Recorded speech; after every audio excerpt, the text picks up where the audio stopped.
Que le Seigneur vous bénisse abondamment. Nous allons lire la parole de Dieu. Si vous voulez aller avec moi dans le premier livre des Rois, chapitre 19. Nous allons lire le verset 16 et puis nous lirons les versets 19 à 20. Et après cela, on va passer à 2 Rois, chapitre 2, versets 1 à 15.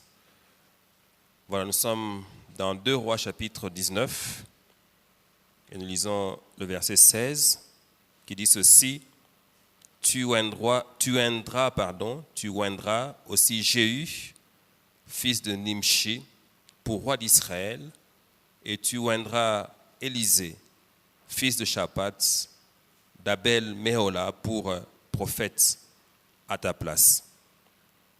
Et dans la version Chouraki, le terme qui est traduit par Oindra est traduit par Messira, donc comme Messie, comme rendre comme Messie. Voilà, donc tu Oindra, donc ça signifie que tu vas amener quelqu'un dans la position comme celle d'un Messie. Alors, nous allons au verset 19 jusqu'à 20 du même chapitre. Élie partit de là et trouva Élisée, fils de Shaphat, qui labourait. Il avait devant lui 12 paires de bœufs. Il était avec la 12e. Élie s'approcha de lui et il jeta sur lui son manteau.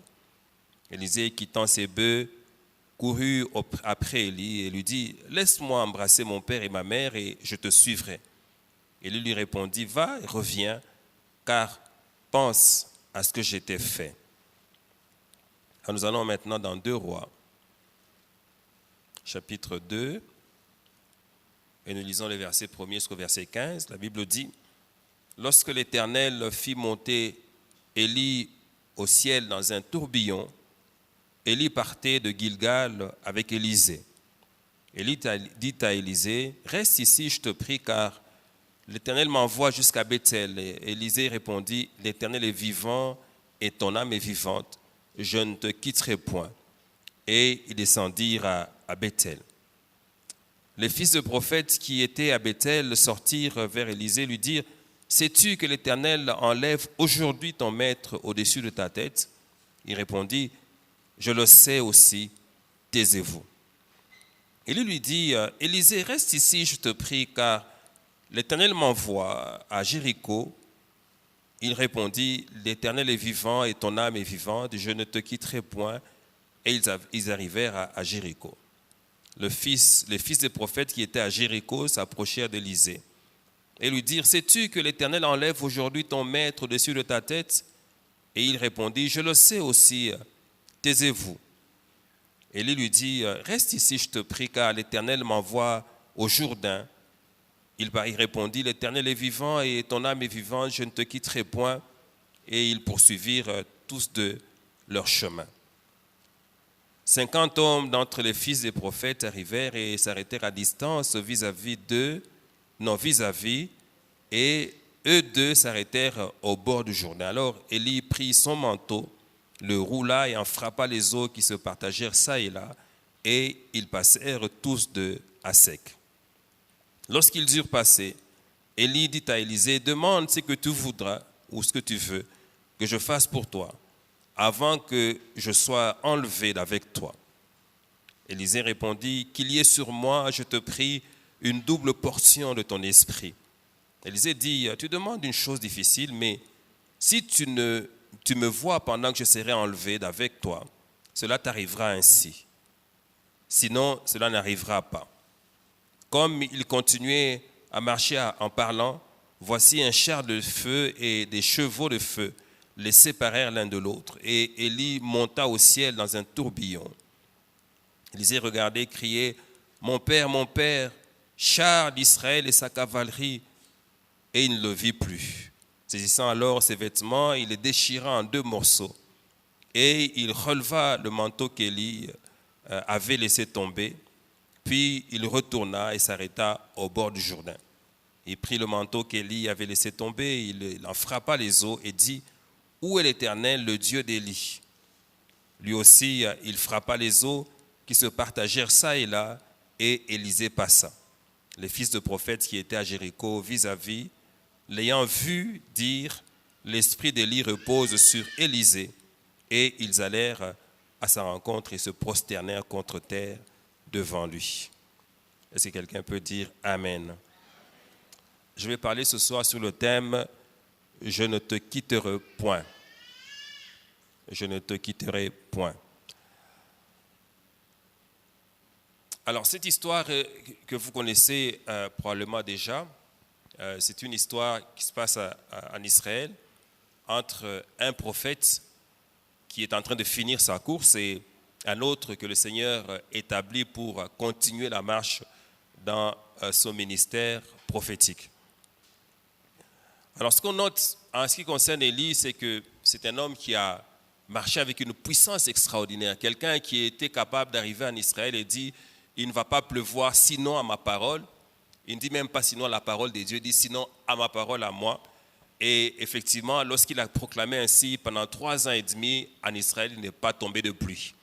Et plus tard, c'est le même qui vient, qui prie pour qu'il commence à pleuvoir et la pluie commence à tomber. Donc il avait une telle puissance. Et c'est cet homme-là qui a mis fin à la confusion en Israël en venant vers le roi et en lui demandant d'amener tous les prophètes de Baal au mont Carmel, là où le feu de Dieu est descendu.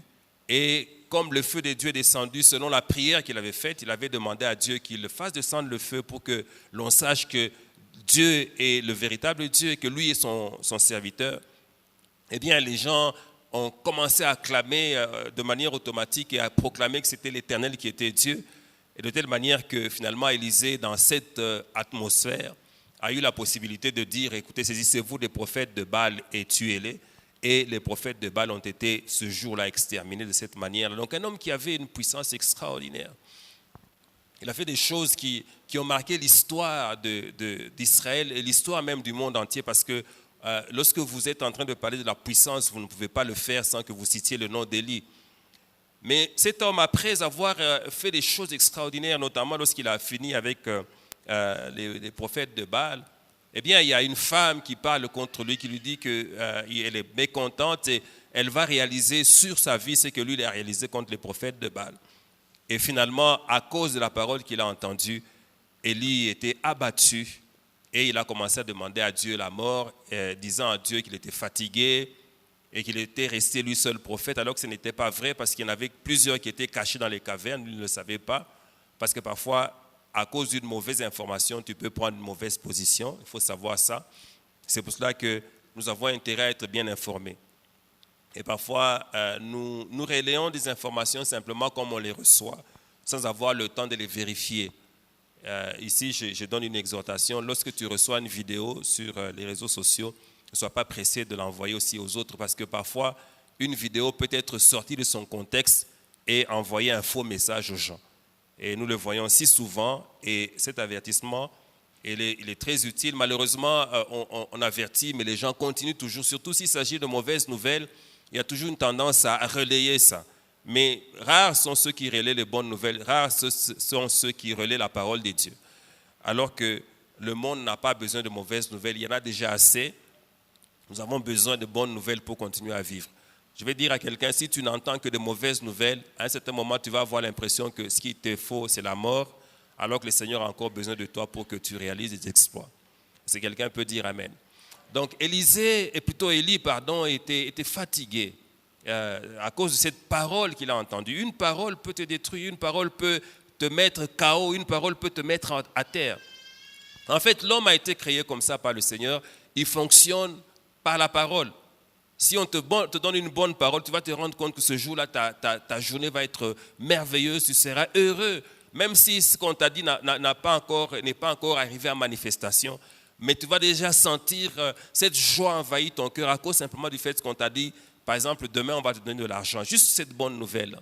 Mais une mauvaise nouvelle, ça peut te mettre par terre, tu peux pleurer avant même d'avoir vu ce qu'on t'a annoncé. Ce qui est arrivé avec Élie, il était fatigué. Dieu est venu à sa rescousse, il a envoyé un ange, et l'ange est venu pour lui donner la nourriture et la boisson. Il lui a dit, mange et bois car la route est encore longue. Il a bu, il a mangé, il a marché pendant 40 jours après avoir bu et mangé. Mais au bout du parcours, il était encore fatigué. Il était fatigué. Et c'est comme ça que Dieu, du haut des cieux, a décidé que c'était le moment de retirer son serviteur. Vous savez, quand un serviteur a fait des exploits et que Dieu commence à voir dans sa vie la fatigue, surtout l'éloignement par rapport à sa parole et à lui-même, Dieu peut décider de le reprendre. Il y a des personnes que Dieu reprend, nous pleurons, nous lamentons à leur sujet, alors que la mort est une bonne chose pour eux, de manière à ce qu'ils ne tombent pas dans des choses qui vont les éloigner définitivement de Dieu.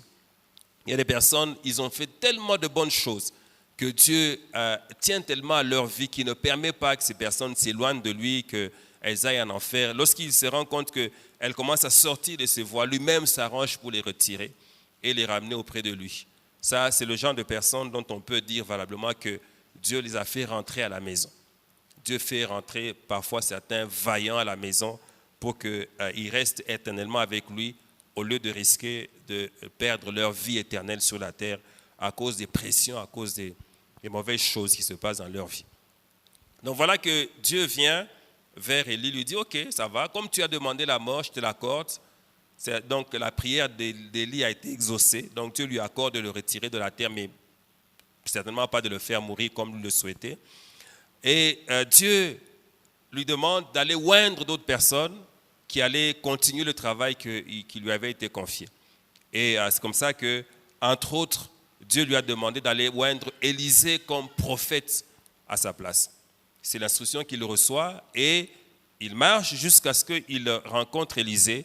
Et je suis certain que Élisée, au moment où Dieu a parlé à Élie, n'était pas du tout au courant que Dieu venait de l'investir dans une nouvelle mission. Il était en train de faire des choses, en train de paître les troupeaux de son père, en train de s'occuper des champs, alors que le Seigneur avait déjà pris la décision de faire de lui un prophète.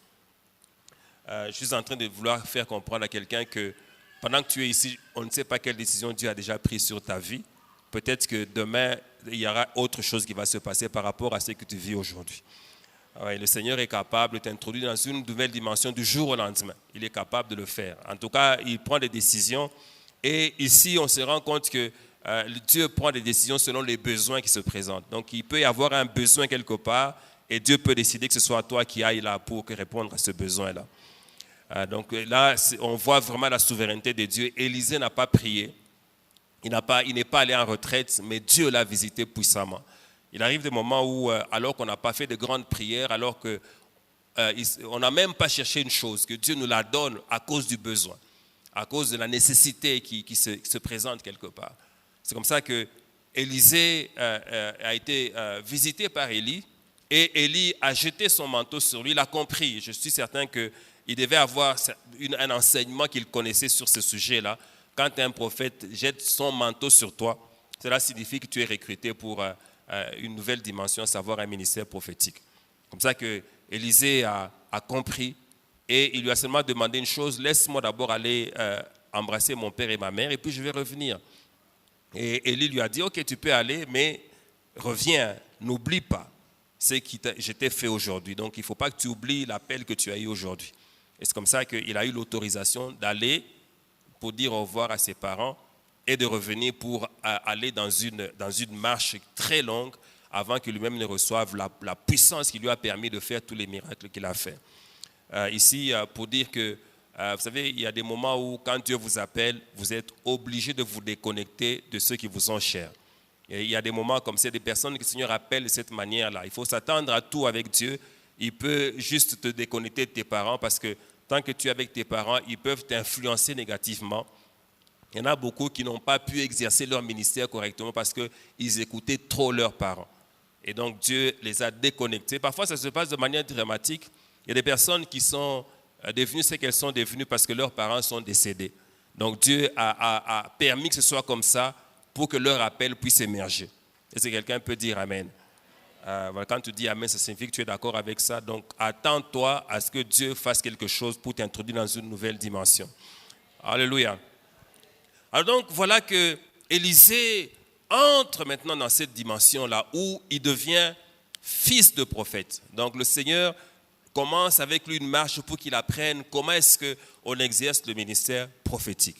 Et ici c'est important que je vous fasse connaître ce détail parce que plusieurs entrent dans le ministère prophétique avant d'avoir eu l'entraînement nécessaire et l'enseignement nécessaire pour l'exercer correctement. C'est comme ça que vous voyez toutes ces fautes qui sont commises par plusieurs prophètes. Le problème, c'est que ces prophètes n'ont pas été entraînés à exercer correctement leur ministère prophétique. Et ça, c'est valable même pour tous les autres ministères.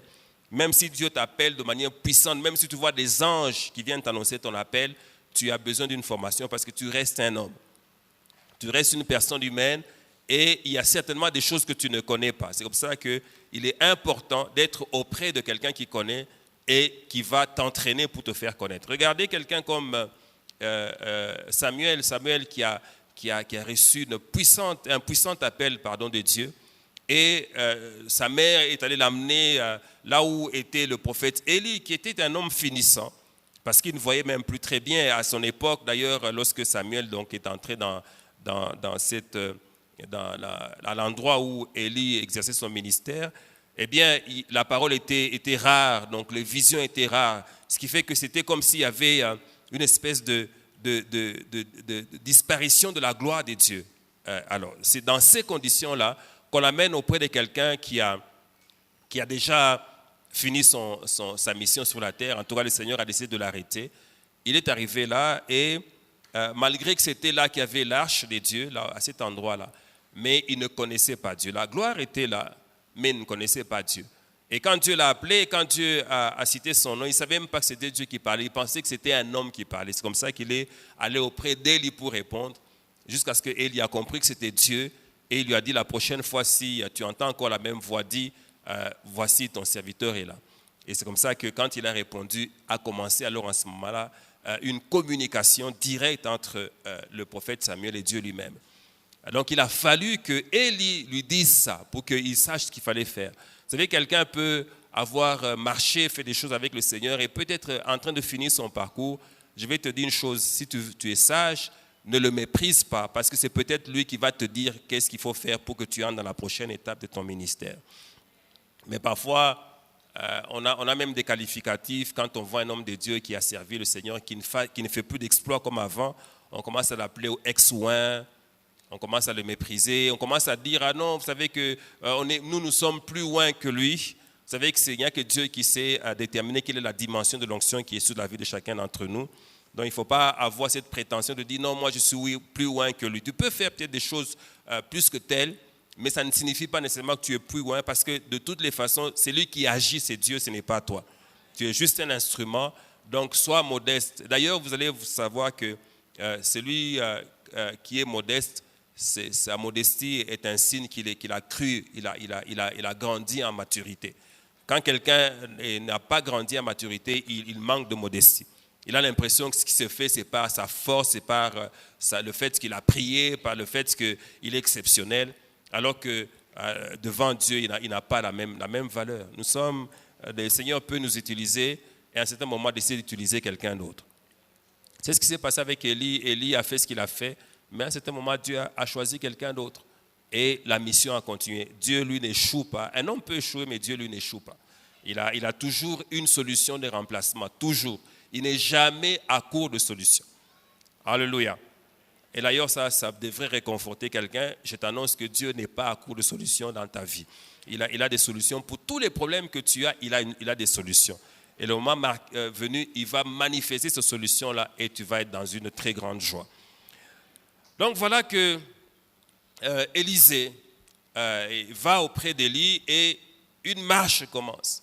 Une marche commence. Je ne sais pas ce qu'ils ont fait avant ce que nous avons lu dans 2 Rois. Mais dans 2 Rois, Élie sent que sa fin est venue. Et il commence à marcher d'un endroit à un autre. Il était à Gilgal et il commence à aller vers le Jourdain. Et il a son serviteur ou son accompagnateur ou bien son disciple à côté de lui. Et il commence, lui, à l'éprouver en lui disant « Reste ici, parce que moi, je dois aller à une autre étape. » Et Élisée comprend que ce moment est crucial et c'est clair qu'il comprend parce que 2 fois, les fils de prophètes sont venus lui dire « Est-ce que tu sais que ton maître va être enlevé de dessus toi aujourd'hui ?» Il a dit « Je le sais aussi. » Donc il avait l'information, il a senti ça.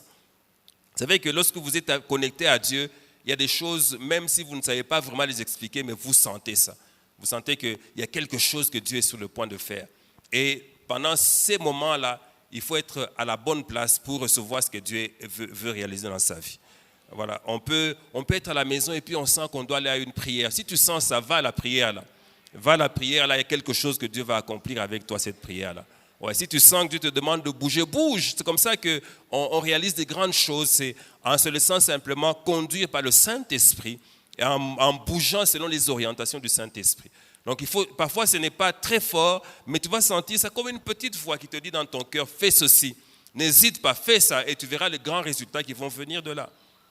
Vous savez qu'il y a beaucoup de fruits qu'on peut tirer de l'obéissance simplement à la voix de Dieu.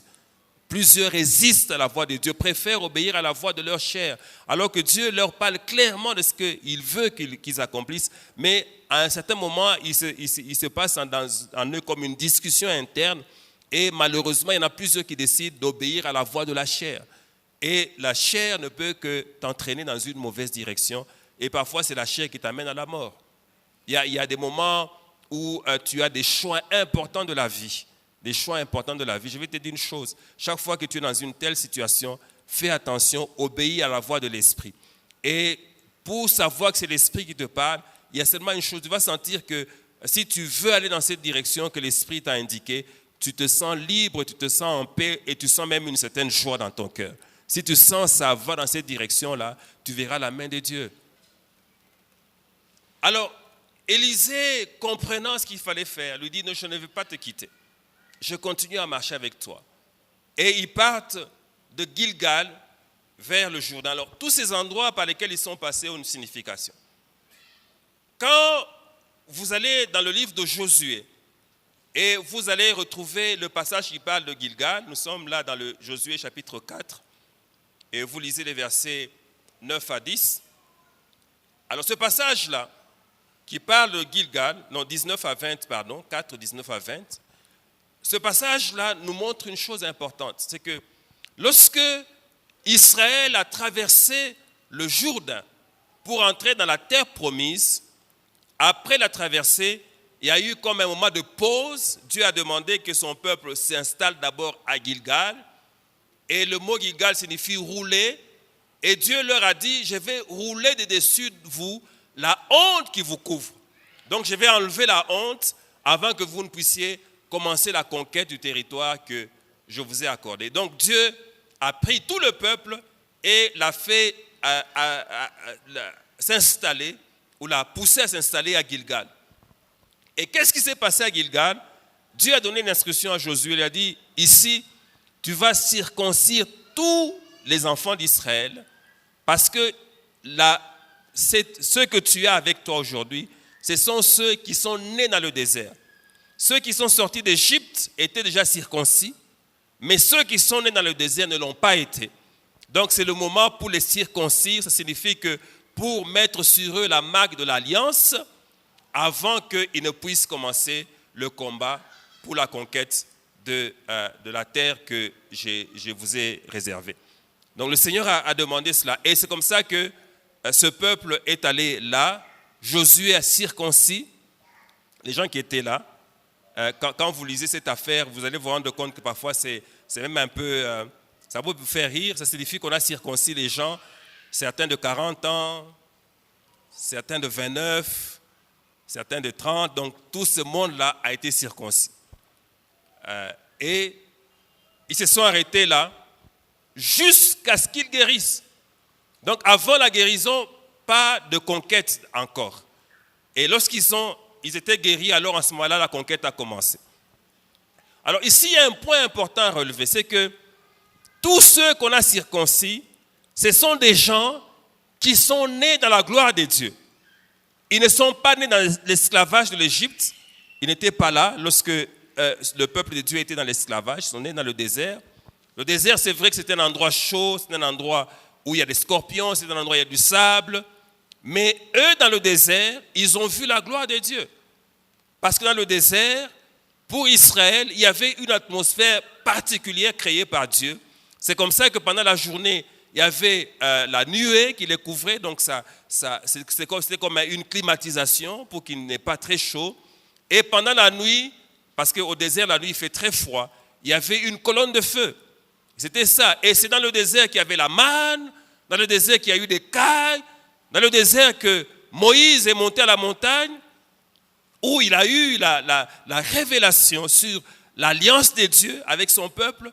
Et là, il y a eu les tables de l'alliance. Donc, il y a eu beaucoup de choses extraordinaires. Ils sont passés dans le désert, mais c'était le désert.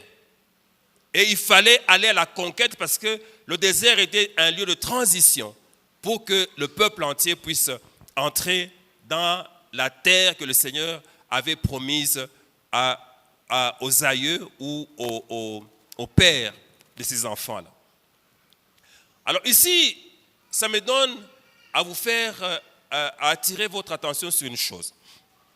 C'est que les gens qui naissent dans la gloire, les gens qui ne voient que les opérations de Dieu dans leur vie, qui voient comment est-ce que Dieu fait du bien, depuis leur naissance, des gens qui n'ont pas vu tellement le sacrifice pour sortir de l'esclavage du monde, qui n'ont pas vécu ça, il y a un grand danger dans leur vie, c'est de garder les signes de la chair dans leur vie et d'entrer dans la conquête avec ça. Cela signifie ceci, quand l'œuvre de Dieu commence, quand la vie de Dieu commence dans une maison, il y a des gens qui payent un prix très fort pour que ça se stabilise. Il y a toujours des gens qui souffrent et même qui meurent pour que ça se stabilise. Ces gens-là, après un temps, il va se passer que leur progéniture commence à vivre des moments de grâce à cause du prix qui a été payé par les prédécesseurs. Alors ceux qui vivent ce moment de grâce-là, la grâce va se manifester par la puissance multipliée, par des bénédictions multipliées. Ils risquent de continuer la marche avec des œuvres de la chair auxquelles ils ne prêtent pas attention. C'est comme ça qu'on va voir un prophète qui est né dans la maison d'un pasteur, et puis il était loin là-bas. Si on ne lui enseigne pas la mise à part, si on ne lui enseigne pas le sacrifice, il va avoir l'impression que lui, il est spécial, qu'il suffit qu'il prie un peu pour que les choses grandes se réalisent. C'est comme ça qu'il dira, certains ont dû aller à la montagne pour chercher ceci ou cela. Moi, j'ai levé seulement les mains et voici, j'ai eu la chose. Voilà, il va avoir cette culture-là en te disant, non, pour moi, ce n'est pas nécessaire de jeûner. Vous allez entendre même des prédicateurs dire ça, entendre même de se moquer de certaines personnes. Vous jeûnez comme ça, pourquoi? Parce que les choses de Dieu sont faciles, il suffit de demander, vous obtenez. Ces gens qui parlent comme ça, ils sont dans la grâce, et parfois la grâce les conduit à oublier que les principes de Dieu restent inchangés.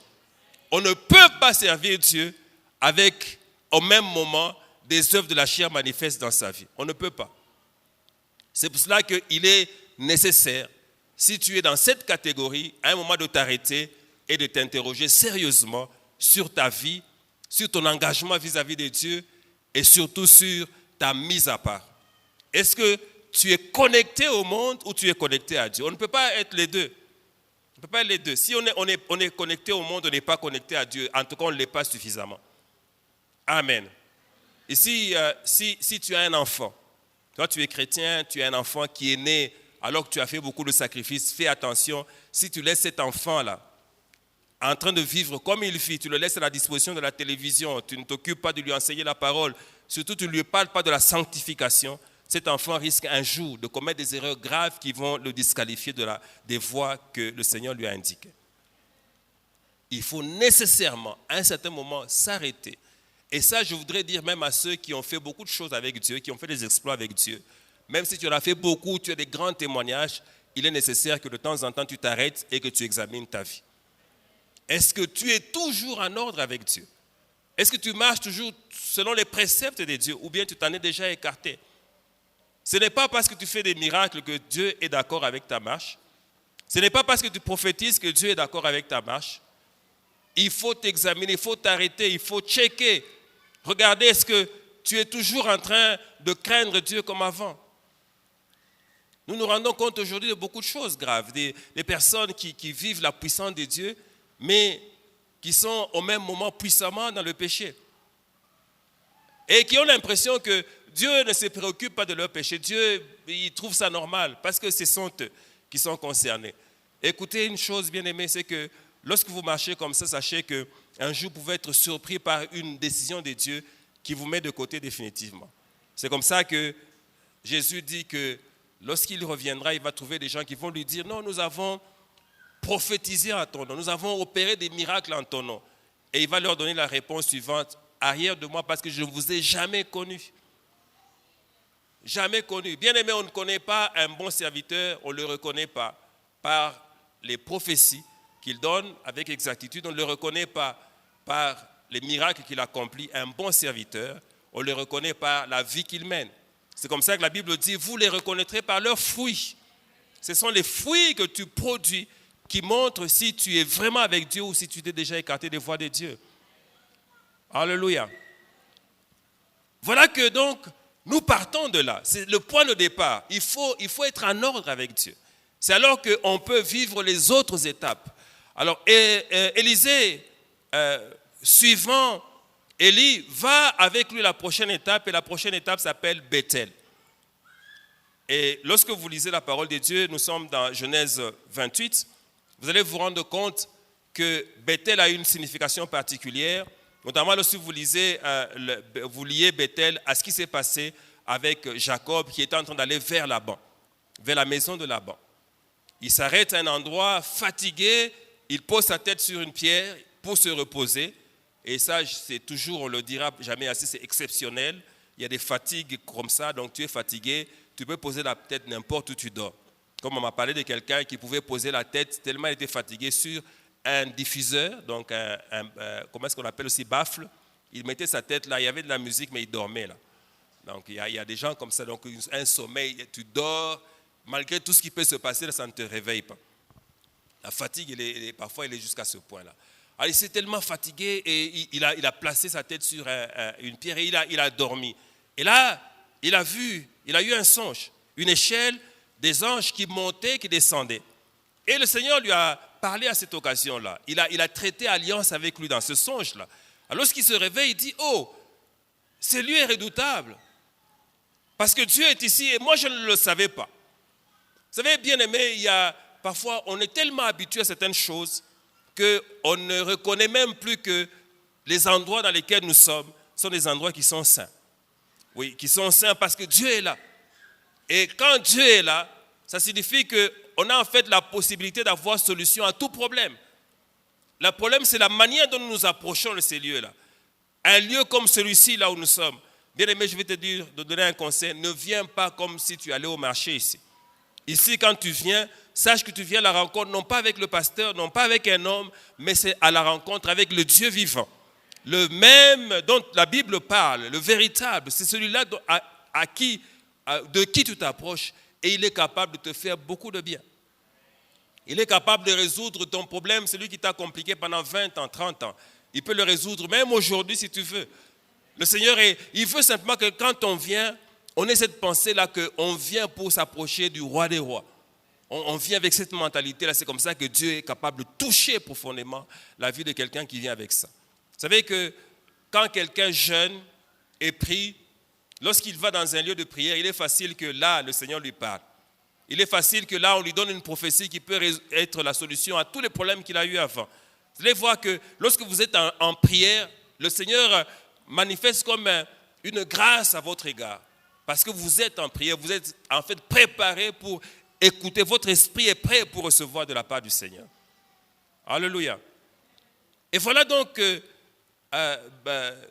Jacob, à cet endroit-là, il donne de la valeur, il prend la pierre là, il lui donne une certaine position, il renverse de l'huile et il appelle ces lieux-là Bethel, et c'est Bethel qui signifie la maison de Dieu. En fait ici, voilà, c'est que lorsque vous êtes consacré à Dieu, vous avez compris la marche que vous devez faire avec le Seigneur et que vous êtes éloigné des œuvres de la chair, vous en êtes débarrassé tout au moins, eh bien, la prochaine étape que Dieu attend de vous, c'est que vous puissiez le connaître, et que vous puissiez savoir quels sont ses attributs.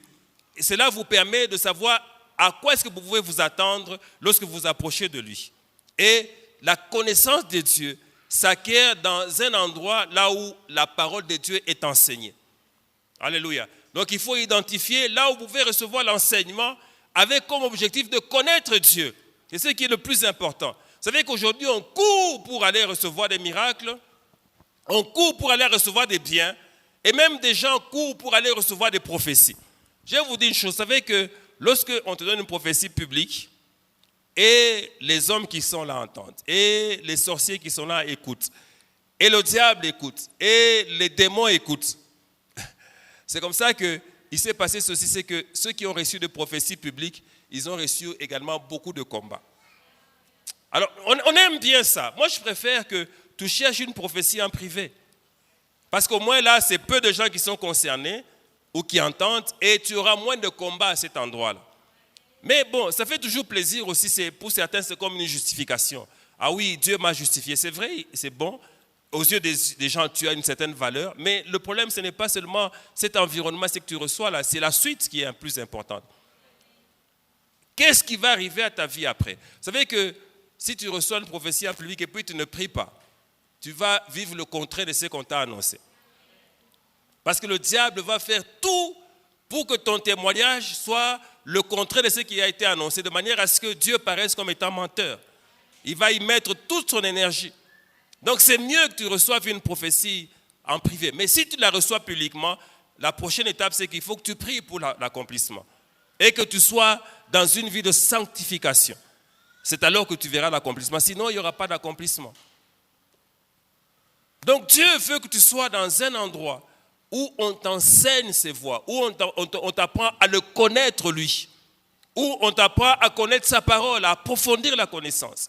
De manière à ce que tu sois établi dans les Écritures, tu sois stable dans les Écritures. C'est alors que tu ne seras pas ballotté à tout vent. Et donc Bethel est une étape très importante dans la marche d'un enfant de Dieu. Tous ceux qui, après avoir reçu un don ou après avoir reçu une grâce pour la manifestation d'un don, se sont déconnectés de l'Église, ils se sont égarés certainement. Ils sont égarés. C'est important l'enseignement, parce que ça vous permet de mieux comprendre les voies de Dieu. Et ça vous permet également de savoir comment communiquer avec Dieu, comment parler avec lui. C'est à l'Église qu'on vous apprend, c'est dans les endroits où on vous enseigne les choses de Dieu qu'on vous apprend comment est-ce que vous pouvez vous aussi communiquer avec Dieu. Pas à travers une personne, mais directement avec Dieu. Je vous donne une information, si vous l'avez déjà, tant mieux, c'est une confirmation, c'est que chacun d'entre vous est capable de communiquer directement avec Dieu lui-même. Capable de communiquer avec Dieu. Et c'est là également que vous apprenez à servir le Seigneur.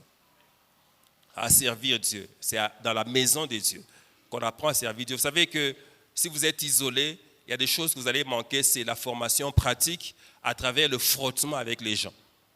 Vous savez que si vous êtes une personne qu'on peut irriter facilement, Dieu va vous aider par le contact des personnes qui sont un peu désagréables à pouvoir vous débarrasser de ces caractères-là.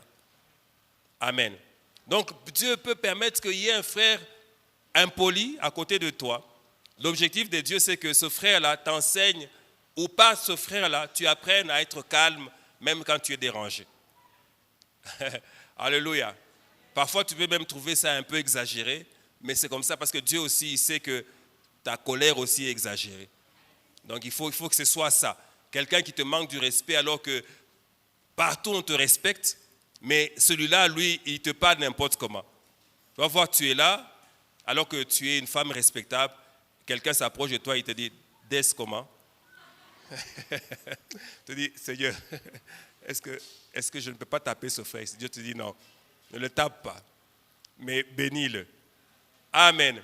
Donc Dieu fait des choses comme c'est pendant que nous sommes ensemble ici qu'on apprend certaines choses aussi. Tu vas voir que peut-être que le comportement de quelqu'un dans cette salle peut t'aider à améliorer ton propre comportement.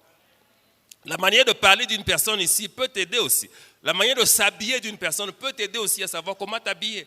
Donc c'est comme ça, il faut être dans la maison de Dieu pour avoir cette formation-là qui te permet de savoir comment est-ce qu'on sert Dieu.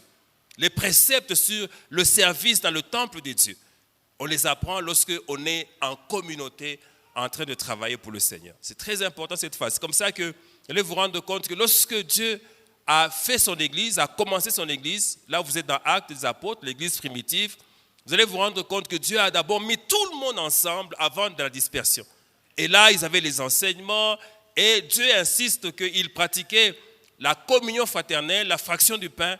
Et ça venait même avant les prières. Donc je ne suis pas d'accord avec quelqu'un qui dit non, moi je prie à la maison. Je n'aime pas les problèmes. Non, tu dois venir ici. Les problèmes sont là pour être résolus. Il ne faut pas dire non, je n'aime pas. Dès qu'on finit le culte, moi je pars parce que je n'aime pas les problèmes. Cette culture-là n'est pas une culture de l'église. Ce n'est pas une culture de l'église. Tu peux te comporter comme ça peut-être dans un parti politique, mais à l'église, ce n'est pas comme ça. À l'église, après le culte, on salue les gens, on essaie de connaître un peu plus les gens, on essaie aussi, si on a la possibilité de résoudre les problèmes, on essaie aussi de voir qui a des problèmes qu'on peut résoudre. Est-ce que quelqu'un peut dire Amen? Voilà, donc c'est à l'église que nous apprenons tout ça. C'est à l'église qu'un patron peut être assis à côté de son employé, de son travailleur. Ils sont là. Et quand on commence à chanter Twimbalelo, il se tape les mains. C'est seulement à l'église. Au travail, là, c'est strict. Chacun à son niveau. Mais là, ici à l'église, nous avons tous le même niveau. Est-ce que quelqu'un peut dire Amen? Voilà, donc, mais il ne faut pas exagérer. Une maman, tu tapes sur le dos. Non, ce n'est pas comme ça. Alléluia. Donc, l'étape de Bethel est importante pour que tu arrives là où tu vas arriver, où tu dois arriver. Je suis en train de vous amener quelque part, je voudrais que nous nous comprenions ce soir. Alors, après cela, vient l'étape de Jéricho. L'étape de Jéricho nous rappelle ce qui s'est passé dans l'étape de la conquête de la terre promise. C'est que Jéricho était barricadé, fermé. Donc, c'était une ville qu'il fallait conquérir, mais c'était difficile de la conquérir parce que ces murailles étaient hautes.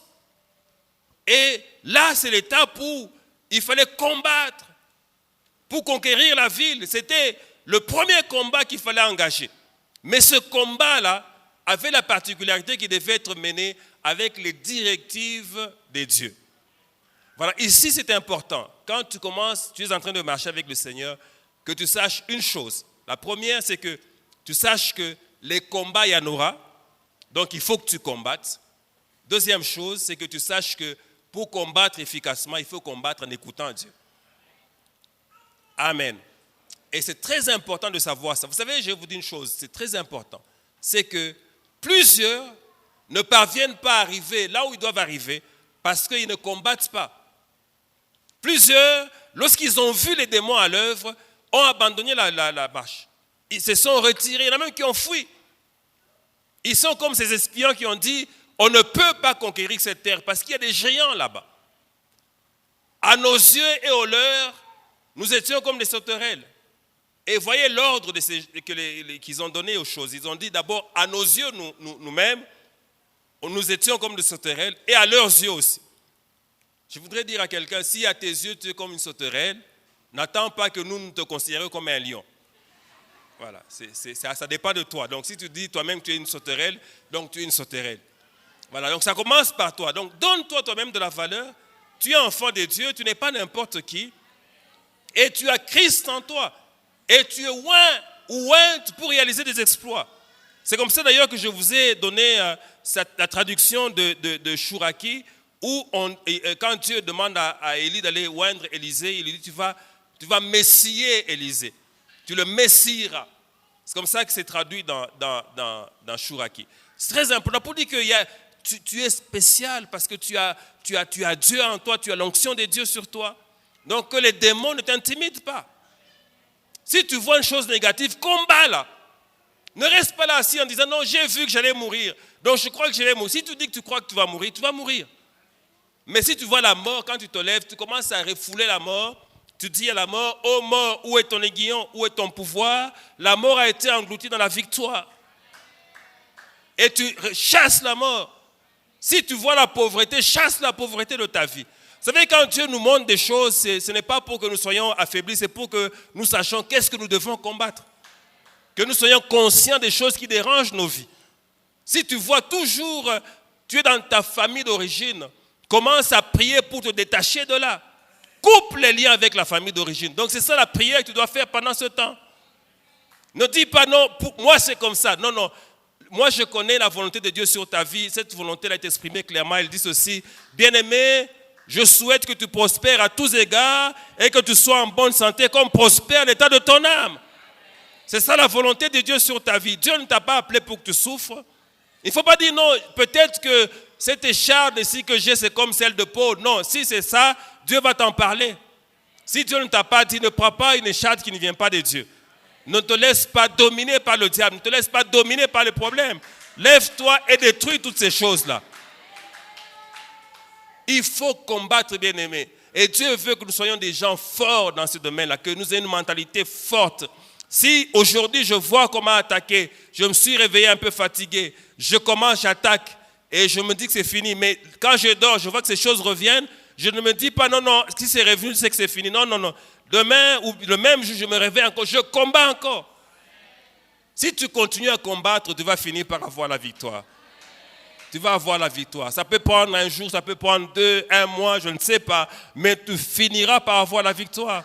Si tu sens que ça traîne, que ça c'est têtu, toi aussi sois têtu, jeune. Lève-toi, va à la montagne, mais n'arrête pas de prier. N'arrête pas de combattre ces choses jusqu'à ce qu'elles partent.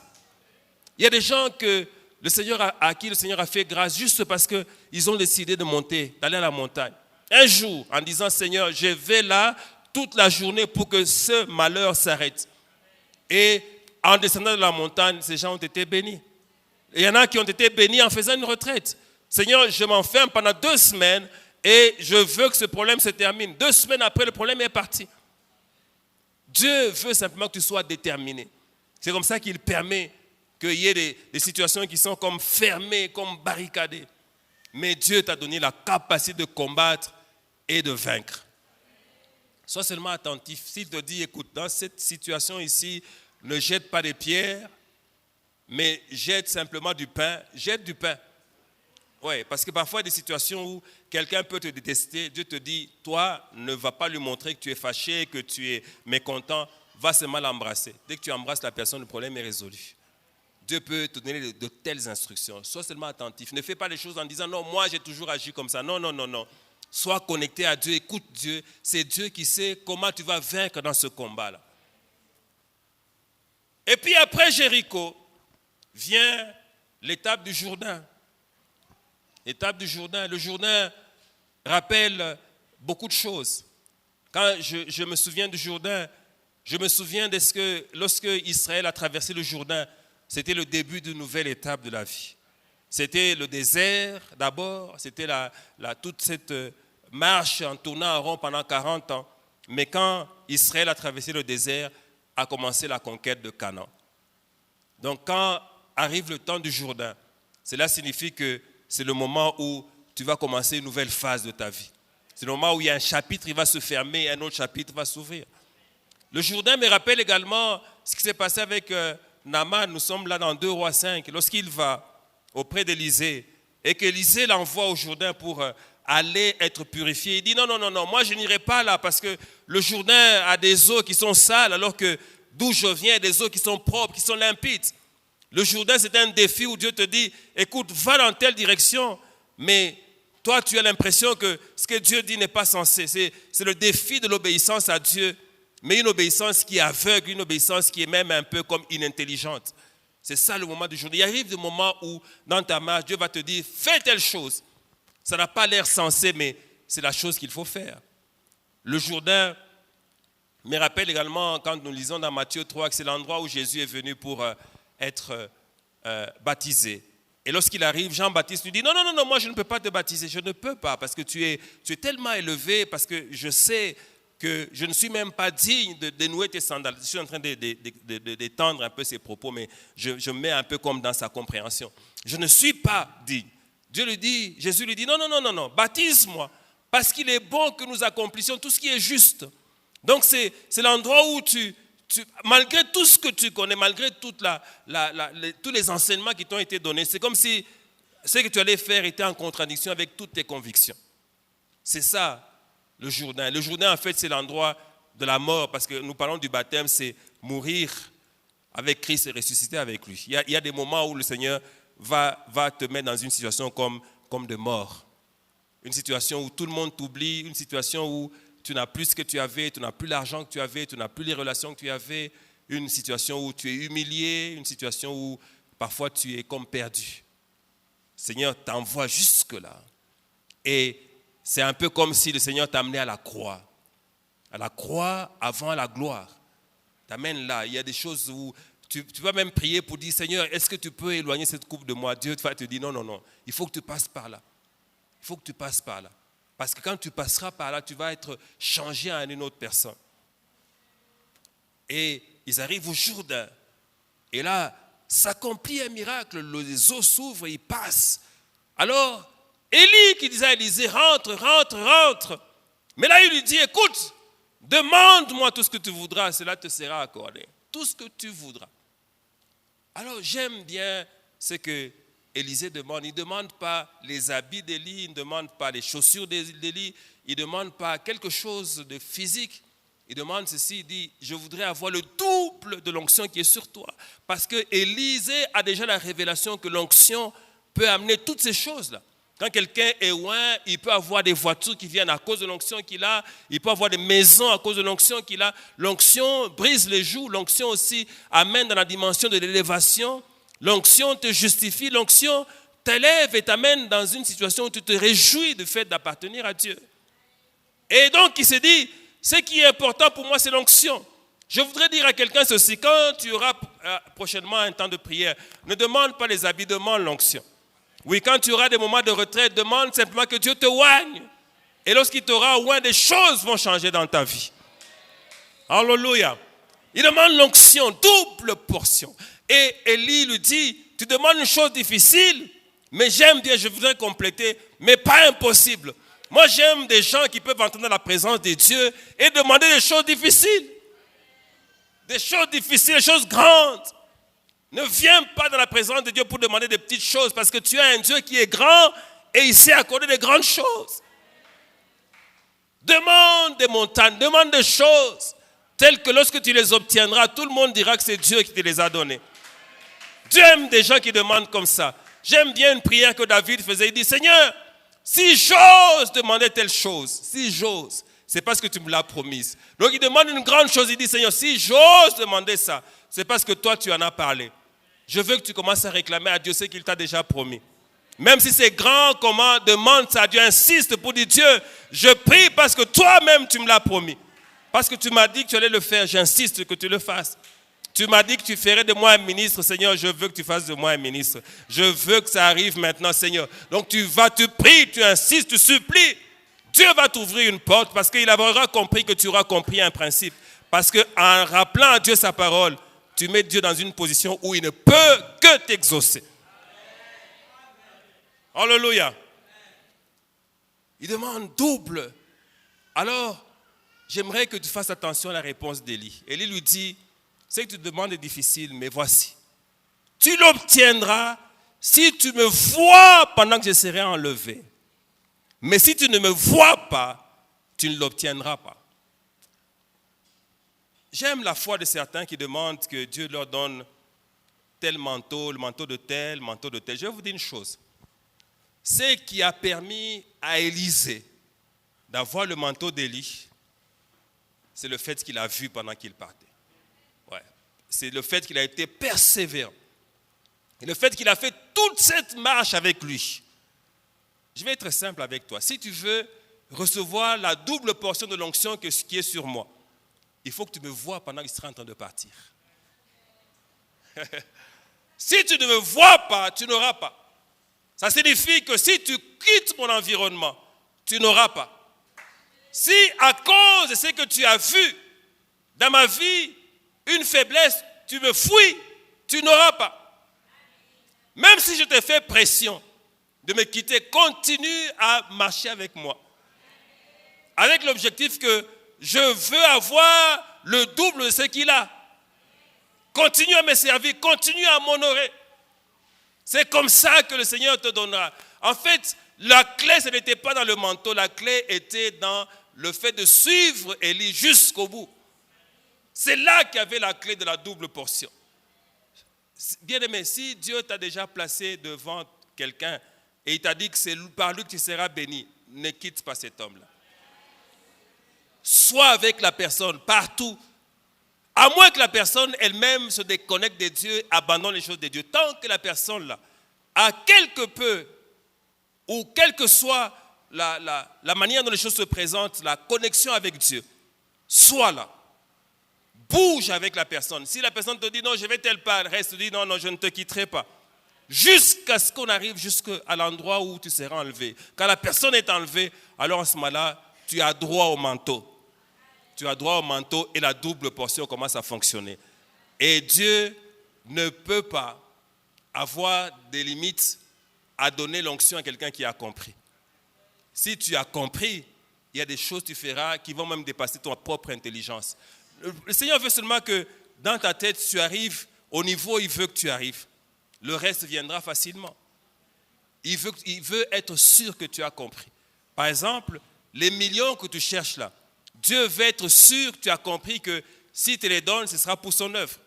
Voilà. S'il voit que tu as un projet tel que dès que tu auras les millions, tu vas aller à New York, à Paris, pour aller manger dans les restaurants, à la Tour Eiffel ou je ne sais pas où, Dieu ne va pas te donner cet argent-là. Donc, et ça, tu ne peux pas cacher à Dieu, il te connaît. Donc, quand il regarde, il lit dans son cœur, celui-ci, je lui donne l'argent. C'est fini. Il va changer de démarche, il va changer de milieu, il va acheter des véhicules fous. Par exemple, tu vas acheter maintenant là, une Rolls-Royce, donc dorée. Et puis tu commences à circuler avec ça sur les routes de Lumbashi. Est-ce qu'il y a quelque chose qui ne marche pas dans ta tête là? Mais Dieu sait que si on te donne, c'est ça que tu vas faire. Tu vas commencer, quand tu t'habilles, tu fais tout pour que ça se voit un peu, que les gens voient la marque de ton habit. Ah d'ailleurs, maintenant on a même simplifié, ce n'est même pas là, c'est là. Alors, Dieu sait que s'il te donne l'argent, non, il dit non, celui-ci, donne-le un peu. Beaucoup, ça va le tuer.